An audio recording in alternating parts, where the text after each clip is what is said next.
민주당 내부적으로 지금 전당대회 앞두고 막 날카로워지는 것을 당 외적으로 예.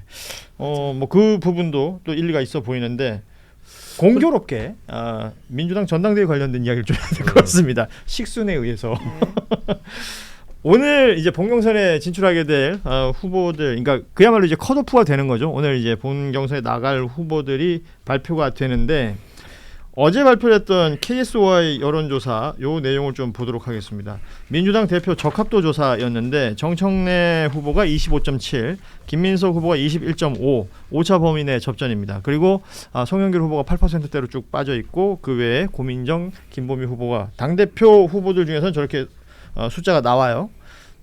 이 결과를 두고 김민석 후보 측에서는 당대표 선거는 당원 투표가 중요하다. 실제 민주당 지지층들만 대상으로 했을 때는 김민석 후보가 36.1 그리고 정청래 후보가 32.6 여기서는 이제 또 김민석 후보가 약간 앞서는 숫자가 나오기도 하고요. 뭐 여론조사들 나옵니다만 지금 판세는 어떻게 보고들 있어요? 저는 붙는 건 또 사실이라고 봐요. 왜냐하면 지난번 조사에 비해서 확실히 붙은 건 사실이지만 또 디테일하게 살펴보면 그 정청래 후보가 국민의힘 지지층에서도 20% 넘게 받고 있었고 로 데이터를 함께 볼 필요가 있겠죠. 그리고 이제 그 조국혁신당 지지층에서 60%가 맞습니다. 넘게 거의 몰표가 나왔기 때문에 그걸 제하고 본다면 아직도 김 전 총리가 우세에 있다. 그리고 호남으로 봤을 때에는 조금 정청래 후보가 34, 김민석 후보가 23이지만 송영길 후보가 18% 가까이 나왔더라고요. 그렇죠. 그래서 선호투표제가 가동이 된다고 하면 사실 이 순위로 그 송영길 후보를 지지했던 분들이 김민석 후보를 지지할 가능성이 높기 때문에 이런 것까지 감안하면 아직 대세는 뒤집히지 않았는데 확실히 좁혀져 오는 추세는 있는 것 같다. 그러니까 정우승 변호사 판단은 김민석 후보가 앞서고 있고 정청래 후보가 많이 붙었다. 그렇죠. 좀 다른 생각을 가진 분이 있을까요 혹시? 저는 이 여론조사가 지금 이제 뭐 KSY도 나오고 오늘 아침에 뭐 미디어 토마토도 있었고 토마토 뭐 등등 이게 쭉 나오잖아요. 쭉 나오는데 이 여론조사를 일반인들이 봤을 때는 지금 당내 여조에서 조금 우려되는 부분은 뭐냐면 국민의힘은 이걸 여러 번 해서 빡세게 하거든요. 역선택 방지죠. 무조건 놓고 시작합니다. 왜냐하면 국민의힘 이제 당원 100%니까 애당초 여조가 안 들어가고 그렇게 돌리는 거예요. 여조 할 때부터도. 근데 민주당은 이제 최종적으로 여론조사가 들어가기 때문에 이제 여론조사를 한번 넣고 당원을 따로 넣거든요. 근데 여론조사를 이렇게 돌릴 때는 몇 대 몇이지 본투표 외에는 이 비중을 가져갈 수가 없어요. 그러다 보니 양쪽을 두 개 돌리고 이렇게 하는데 사실 당원의 비중이 높죠. 결과적으로 말하면 여론조사는 사실 당이 아닌 사람도 하니까 아까 정 변호사 말한 대로 역선택이 많이 일어나요. 지금 이렇게 하면. 그래서 그 추세로 봤을 때는 이제 결국은 전체 권리당원의 33%를 두고 있는 호남당원의 이 표심이 굉장히 중요한데 송영길 후보가 높다는 게 사실 송영길 후보가 추세가 떨어지질 않아요. 그러니까 호남에서. 그리고 송영길 후보가 3등에서 이제 2등 전략까지가 이제 송영길 후보의 목표긴 한데 거기까지 못하더라도 송영길 표가 만약에 송영길 대표 표가 쭉 떨어지고 그 호남 표가 후보들이 분산된다. 그러면 모를까 이제 선호투표 상황에서는 김민석 후보 쪽으로 갈 확률이 높아요. 자, 이거를 이제 보면은 이제 수치를 잘 쪼개기는 어렵지만 이제 대략 이게 1, 2순위까지 이제 감안을 하다가 계산을 하게 되면은 사실상 김민석 후보가 50%가 넘습니다. 2순위까지 감안하면 그러니까 선호투표를 우리는 하게 되어 있으니까 아마 그렇게 반영이 될 거고. 보면은 6월 3일부터 여론조사가 한 수십 개 돌아갔어요. 뭐 대략 저희 한 26개 정도로 카운트를 했는데 그 중에서 거의 25개 정도가 그 김민석 후보가 이제 거의 이겼던 조사가 있고 뭐 이렇게 튀는 것들이 가끔 있긴 하죠. 근데 이게 방법이나 뭐 RD 방식이냐 뭐 이런 것 따라 좀 차이가 있는 것 같이 보이고요. 그러니까 또 중요한 것도 추세가 중요한 건 맞긴 하거든요. 그래가지고 어느 정도 지금 정청래 후보가 이제 본격적으로 이제 출마 선언을 했고 올라오고 있다라는 추세는 그렇죠. 맞다. 그리고 이제 그 정청래 후보를 지지하는 지지층들이 좀 결집도가 확실히 높다라는 것도 확인이 된 거죠. 특히 이제 호남에서 정청래 후보가 34, 김민석 후보가 23. 요 부분을 정청래 후보는 굉장히 적극적으로 해석을 하고 있는 것 같습니다. 그리고 오늘도 호남에서 기자회견을 했고 사실 민주당 전당대회에서 호남은 굉장히 중요한 곳 아니겠어요? 그렇죠. 당원수가 많으니까. 제가 말하면 저 좀 쳐다봐 주세요. 아니 데이터를 보고 있어요. 당원수가 많으니까 제일 중요한데요. 여론조사 회사마다요. 그 회사 고유의 하우스 이펙트 효과가 있습니다. 그렇겠죠. 우리는 이른바 꽃만 하우스 이펙트 효과가 있다고 생각하는데 꽃하고 공정 얘기 말이죠. 그렇죠. 네. 저는 좀 유력 그 여론조사 회사가 오너가 누군지 그 연구원 조사실장이 누군지 제가 거의 다 알거든요. 예. 예, 그래서 하우스 이펙트 효과가 있다라는 말씀을 드리고 싶고요. 두 번째는 정청래 대표는 조직이 있습니다. 예. 준비된 조직이 있기 때문에 초반에 특히 호남 같은 정치적으로 이 몰입도가 높은 지역에서는 조직이 여론조사에 효과를 발휘할 수 있습니다. 좋습니다. 네, 그 말씀을 드리겠고요. 경험치로 저도 옛날에 출마했을 때 여론조사 한 60개씩 잡아내고 했습니다. 임세은 소장님은 6개도 못 잡아냈죠? 무슨 말씀이에요, 그게? 경선했을 때. 저는 경선을 못 붙었죠. 아, 죄송합니다. 컷오프 됐죠. 정확한 정보로 얘기해 주셨으면 좋겠습니다. 일부러 네. 두 번 주려고.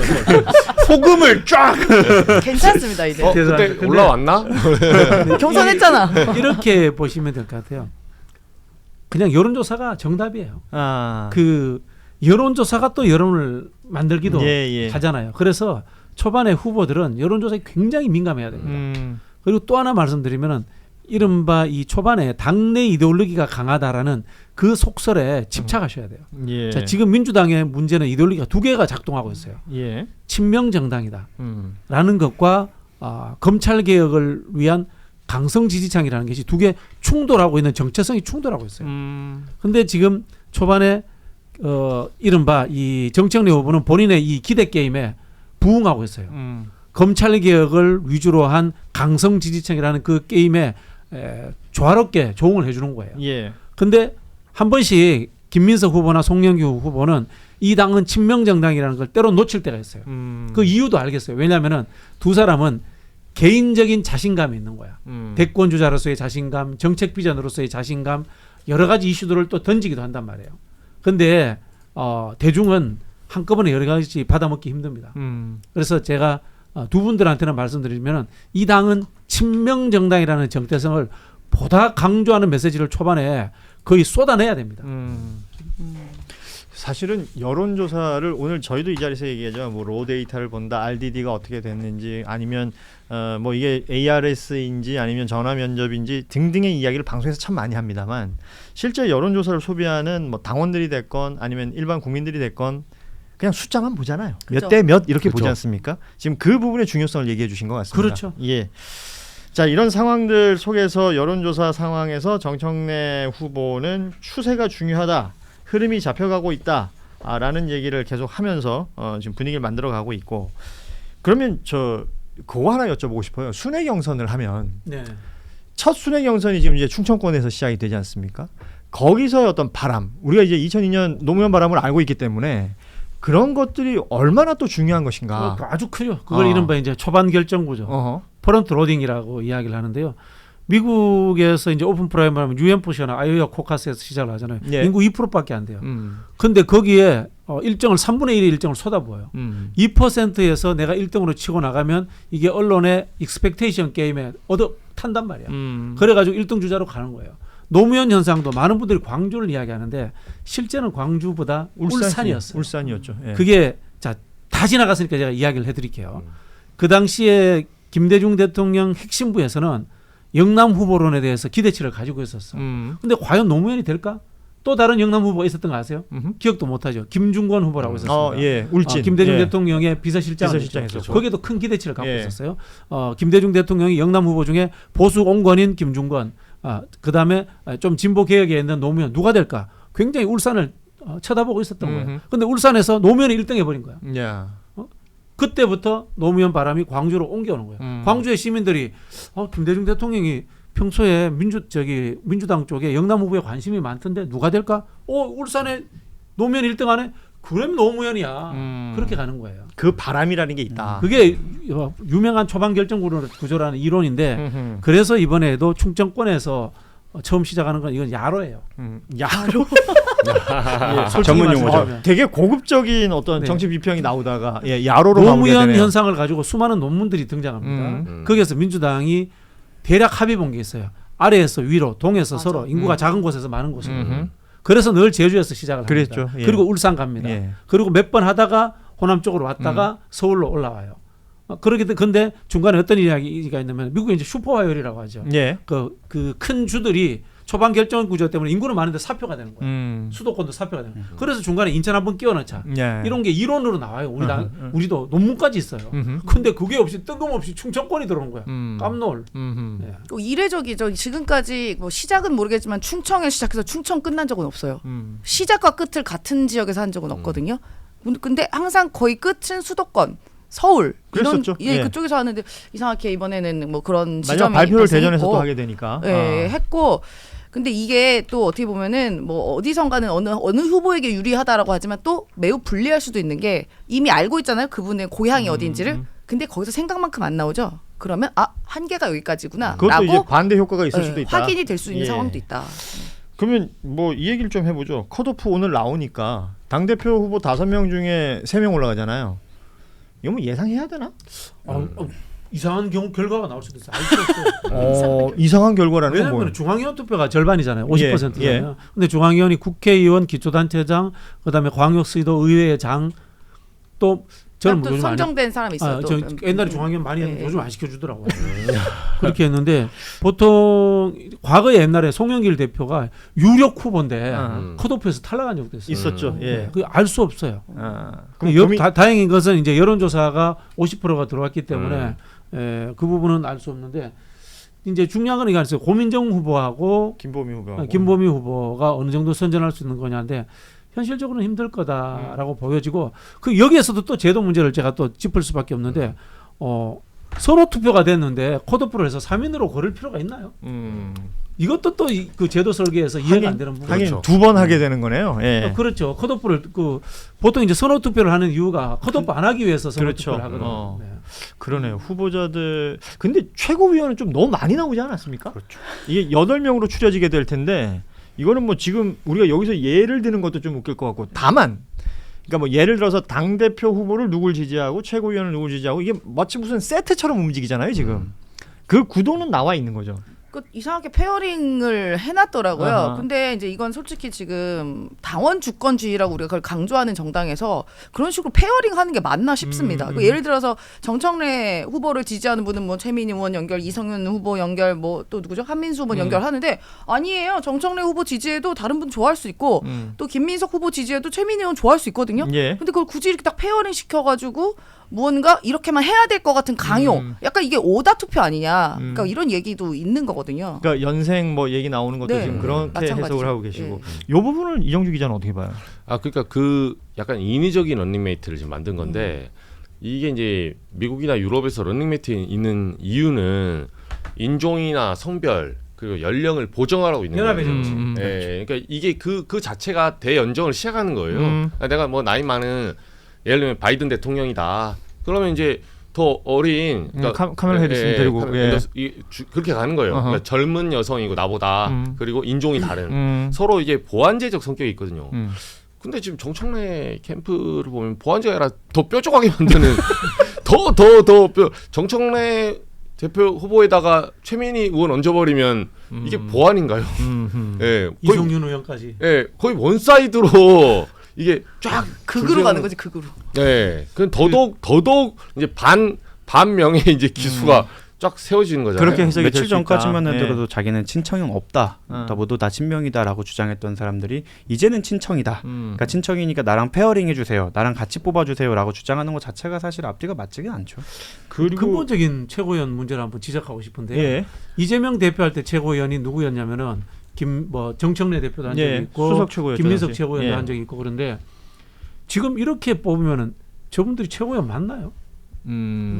프로야구 올스타를 뽑는데 투수, 포수, 유격수 이렇게는 1군에서 뽑고 그다음에 나머지 조금 덜 중요하다 싶은 야수들은 2군에서 뽑아가지고 올스타야 그러면 되나요 이게? 그래서 저는 우리 당내 분위기를 좀 바꿔야 된다고 생각하는 게 최고위원들이 도약하고 싶어하는 정치인들의 이 스타 경연의 장처럼 되는 것이 저는 문제가 있다고 봐요. 예. 이미 스타이고 이미 당을 책임질 수 있는 유능함이 검증된 사람들이 최고위원이 돼야 돼요. 이름 알리기의 장, 인큐베이팅처럼 생각하는 최고위원에 대한 인식 좀 저는 굉장히 문제 있다고 봅니다. 그럼 최고위원 후보들이 대충 뭐 알려져 있으니까 수석 최고가 누가 될까 정도는 수석 최고는 최고위원 중에서 최고 득표율을 보이는 분이 되는 거잖아요. 그 정도만 한번 점쳐볼까요? 저는 수석 최고? 두 분 중에 한 분일 것 같은데 그냥 또 희망사항이기도 하고 박승원 광명시장 후보. 예. 이분은 이제 지방자치 단체장 대표로 나오신 그렇습니다. 분이잖아요. 근데 지난번에 그 국회 대강당에서 한번 이분을 추대하는 그러니까 지방자치단 쪽에서 추대하는 행사가 있는데 정말 많은 분들이 오셨거든요. 그래서 인파가? 저는 이 예. 조직을 무시할 수 없을 것이다. 어허. 그냥 그 전국적으로 정말 촘촘하게 계신 분들이잖아요, 이분들은. 그래요? 그래서 이분이 아주 의외로 선전하실 것 같고 박승원 시장, 그다음에 이제 김용 부원장 같은 경우에도 원외저 이분들 이제 어쨌든 다 두분다 배지들은 원외인데. 아니잖아요. 예. 근데 김용 부원장 같은 경우에는 지난번에 이제 출마를 못했던 것에 대한 사람들이 이제 그 안타까워서 빚을 빚진 마음이 또 약간 있고 또 이분이 또 이재명 대통령과의 관계가 있기 때문에 일단은 이재명 대통령의 성공을 바라는 분들은 일단 김용 부원장 먼저 찍고 시작할 것 같아요. 정우성 변호사는 혹시? 저는 악명도 명성이다. 결국 악명? 최민희 의원이 최고 수석을 할 현실적이야. 네. 아니 사실 대중들한테 한이 사진 찍은 사람으로 유명해요. 정직합니다. 네, 그래서 저는 뭐 세다 진짜. 제가 뭐 지지하고 말고 떠나서 예. 한의로 인지도를 높이셨기 때문에 예. 가능성이 매우 정구석 높다. 세다. 그냥 성격파 배우로 좀 이야기를. 이영주 기자는 어떻게 봐요? 아 저도 좀 애매하긴 한데 저도 뭐 정변이 저렇게 나오니까 최민희 의원 가스라이팅이야 뭐야? 저도 약간 이제 정무적 발언을 네, 최민희 약간 의원 2표 받았어요. 네, 예. 용역다운 발언 한번 해보려 했는데 뭐 안 되겠네요. 어차피 어차피 이렇게 된 거 우리는 용역이 아니라는 걸 보여줘야죠. 네, 그래서 최민희 의원하고 박선원 의원, 박선원 의원도 네, 예. 뭐두 분이 그냥 당원조사에서 이제 그냥 일반적으로 이름과 소위 말하는 인지도. 네, 예. 제일 높다고 하더라고요. 이 기자님은 여론조사 보고 오셨네. 예. 아, 진짜. JYP는 어떻게 판단하세요? 수석 최고. 뭐저 또 이정주 기자 여론조사 보고 제일 정확하게 이야기하시는데 그러니까 이른바 뭐 수석 최고위원이라는 제도는 없습니다만 네. 1, 2등 하시는 분들은 정파를 때로는 넘어설 수 있는 그런 분이시면 좋지 않겠냐라는 생각이 들고 참 전 늘 말씀드리지만 여당일 때는 단일성 집단 체제 해야 돼요. 집단 지도 체제 해야 돼. 이렇게 그 메이저리그 마이너리그 나누는 것 자체가 이게 적절치 못해요. 그러니까 근데 정확하게 이름은 얘기 안 하시겠다. 아니 뭐 이야기 다 하셨는데. 예. 근데 아까 저 박선원 그 후보님 말씀하셨는데 이분이 전략이 너무 좋은 게요. 양다리 전략을 가셨습니다. 김민석 총리 쪽, 송영길 대표 쪽, 전 대표 쪽에서 양다리 전략. 그래서 이분을 찍을 수밖에 없는 상황만. 그렇게 되는군요.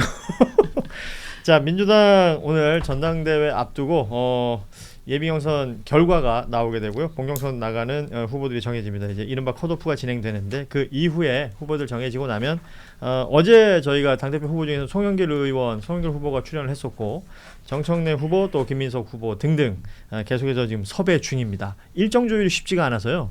지금 계속 준비를 하고 있고 최고위원 후보들도 저희가 계속해서 얘기가 되고 다음 주에 지금 몇 명 지금 정해져 있는 분들이 있는데 따로 또 공지를 하도록 하겠습니다.